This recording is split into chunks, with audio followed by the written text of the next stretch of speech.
안녕하세요. 올해 제주과학과에 입학하게 된 정혜라입니다. 제주과학고는 수학과 과학에 중점을 둬서 좀 더 심화된 내용을 학습시켜 그 분야의 인재를 양성시키는 학교라고 생각하시면 좋을 것 같습니다. 2차 면접 전형 합격자 조회 화면에 들어가서 확인 버튼을 누르려고 하니까 굉장히 많이 떨리더라고요. 한참을 화면 앞에서 손만 벌벌 떨면서 있었던 것 같은데 결국 누르니까 합격이라는 두 글자에 긴장이 놓여서 마음 놓고 울었던 것 같습니다. 제주과학고는 일반고와는 다르게 수학과 과학에 대한 심화적인 내용을 중심으로 배우기 때문에 평소에 수학과 과학에 관심이 있었던 저로서는 제주과학고에 가면은 저와 관심사가 맞는 친구들과 함께 수학 과학에 대한 내용을 좀 더 구체적으로 배우지 않을 수 있을까 해서 제주과학고 진학을 결심하게 되었습니다.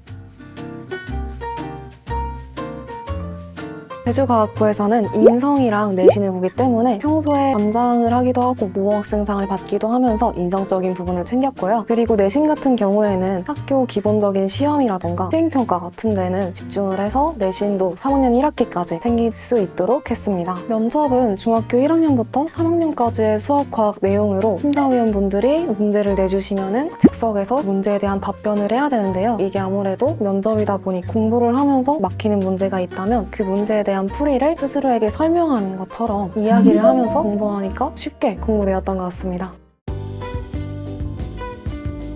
자기주도 학습 역량 평가는 수학에 관련한 지식을 물어보는 정도라고 생각하시면 좋을 것 같습니다. 탐구 역량이라는 게 있는데 과학에 대한 질문을 한다고 생각하시면 되고요. 이 두 항목은 각각 수학과 과학에 관한 질문을 하는 항목이라고 생각하시면 좋습니다. 여기서 진짜 자기가 스스로 이것에 대해서 깊게 탐구를 했는가 라는 거를 선별할 수 있을 만한 어려운 질문을 할 수 있으니까 수학과 과학에 대해서 깊게 탐구하시면 좋을 것 같습니다. 수학이나 역사 같은 과목들을 공부하다 보면 스스로 자습서를 읽는다던가 개념서를 읽는다던가의 부분으로서는 채울 수 없는 부분이 있습니다. 그런 부분이 생길 때마다 밀크티에서 기본 개념 강의를 수강하던가 시험 특강을 들으면서 부족했던 부분을 채워나가면서 원만하게 자기주도 학습을 할 수 있었던 것 같습니다. 저희 언니가 먼저 밀크티를 시작했었는데요. 언니가 옆에서 밀크티를 하는 걸 구경하다 보니까 저도 자연스럽게 밀크티를 접해보고 싶더라고요. 그래서 어머니께 말씀드려서 저도 밀크티 하고 싶어요. 이렇게 조르다 보니까 밀크티로 학습을 시작하게 된 것 같습니다. 기본적으로 날마다 선생님께서 넣어주신 강의를 수강하고 시험 기간이 되면 특강으로 다시 한번 개념을 다지고 테스트존에 있는 시험 대비 평가 서비스를 활용해서 여러 문제를 풀었습니다. 저는 특히 티쌤 족보를 많이 사용했는데요. 개개인의 시험 범위를 세밀하게 맞춰서 문제를 출제해 주시기 때문에 과목에 제한되지 않고 티쌤 족보로 한 번씩은 풀었던 것 같습니다.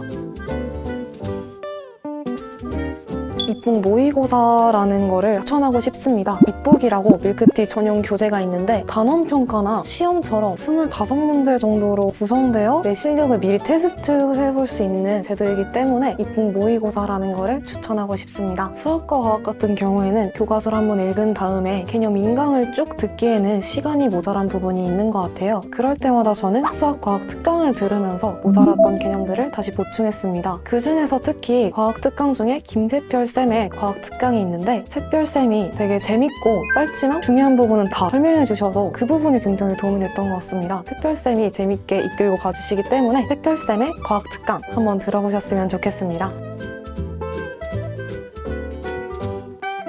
밀크티를 사용하시면 주에 한 번씩 담당 선생님과 통화를 하며 자신의 진도라던가 수강 상태 같은 거를 확인하고 그것을 조절할 수 있습니다. 자신이 필요하다고 생각했던 것이나 보충해야 할 부분을 담당 선생님께 말씀드리면 담당 선생님께서 자신에게 알맞는 콘텐츠를 추천해 주시거나 그런 부분을 챙겨갔으면 좋겠고요. 강의 전 문제와 강의 후 문제가 있습니다. 이 강의 전 문제는 정말 기본 배경 지식 같은 느낌으로 나오기 때문에 머리를 푸는 용도로 풀기 좋더라고요. 강의 후 나오는 문제들은 정말 개념을 필수적이고 만약에 이걸 틀린다면 안 될 만한 개념적이고 필수적인 문제이기 때문에 만약 틀리셨다면 오답노트까지 같이 확인해 주시면 좋을 것 같습니다.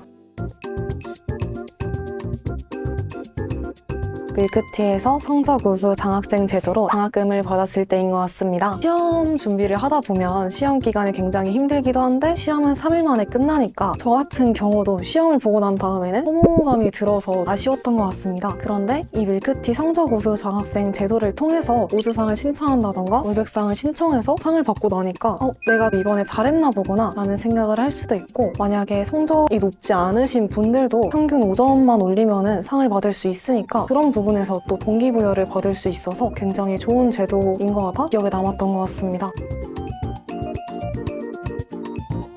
특별한 전략이라고 말하기엔 조금 애매하지만 저는 중학교나 초등학교 때 책을 많이 읽기 위해서 중학교에는 주에 한 권씩 무조건 책을 읽었던 것 같아요. 책을 읽다 보면은 당연히 여러 가지 배경 지식이 쌓이고 문해력이라던가 아니면 내가 말할 수 있는 능력이라던가 문장을 구성하는 실력이라던가 그런 게 자연스레 성장할 수 있기 때문에 책을 읽는 것을 굉장히 추천드리고, 여러 가지 분야의 배경 지식을 쌓아놓는다면 교내 대회 같은 데서 1등 아니면은 수상을 할 수 있을 만한 실력을 만드실 수 있을 거라고 생각합니다. 제주과학고에 지원을 하면 당연히 면접을 보게 되고 자소서를 쓰게 되는데, 이런 과정에서 경험이라는 게 굉장히 중요하더라고요. 정말 여러 가지 경험이 없으면 완벽한 자소서라고 말하는 자소서를 완성시키기 힘들겠구나 라는 생각을 했던 것 같아요. 그래서 학생의 활동이라던가 아니면은 여러 교내 수상 그리고 다양한 동아리 활동이 그런 자소서의 밑거름이 될 수 있기 때문에 이런 활동들을 미리 해두셔야 좋은 자소서를 쓸 수 있을 것 같다라고 말할 수 있을 것 같습니다. 과학고를 결심해서 과학고를 처음 준비할 때는 설레기도 하고 뭔가 재밌기도 하고 그럴 것 같은데요. 그 이후에 자소서를 쓴다던가 면접 준비를 한다던가 해서 힘들어서 포기하고 싶거나 아니면은 너무 힘들어서 그냥 차라리 일반고를 가는 게 낫지 않을까라는 생각을 하실 수 있습니다. 하지만 그럴 때마다 자기가 처음 과학고를 결심했던 계기를 떠올리면서 다시 한번 힘냈으면 좋겠습니다. 저희 나중에 고등학교나 대학교에서 꼭 만나길 바라겠습니다.